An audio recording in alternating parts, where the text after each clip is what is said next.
मेरी तरफ से फैक्टफुल टीवी में आप सब दोस्तों को अस्सलाम वालेकुम। नाजरीन, बहुत सारे लोगों को लगता है कि सांप बहरे होते हैं क्योंकि उनके बैरूनी कान नहीं होते, लेकिन ये बात जर्मनी के न्यूरो साइंस के मुताले में दरियाफ्त हुई है कि सांप वाकई ही कुछ हद तक सुन सकते हैं।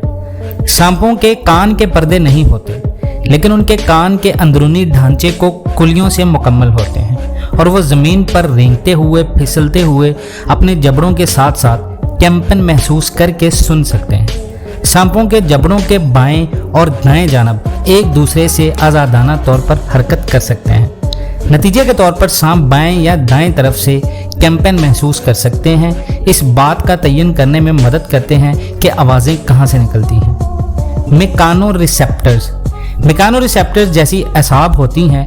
ये सांपों के जिस्म के एक ऐसे असाब होते हैं जो जिस्म की जिल्द में जगह जगह होते हैं और रीढ़ की हड्डी से जुड़े होते हैं, जो सांप को रेत या मिट्टी से गुजरने वाली कंपन को महसूस करने के काबिल बनाते हैं।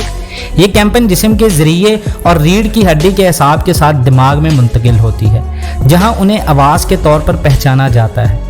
ये रिसेप्टर्स इंतहाई हसास होते हैं और वह मुहर्रकात पर फौरी रद्द-ए-अमल ज़ाहिर करते हैं, जिससे सांप को आवाज़ की दूरी का पता लगाने में मदद मिलती है। इससे सांप को पता चलता है कि शिकार कहाँ पर है और कितनी दूरी में है और उसे कैसे शिकार करना है। नाज़रीन, अगर आपको ये वीडियो अच्छी लगी हो तो हमारे इस चैनल फैक्टफुल टीवी को सब्सक्राइब कर ले। मिलते हैं नेक्स्ट वीडियो में, तब तक के लिए अल्लाह हाफिज़।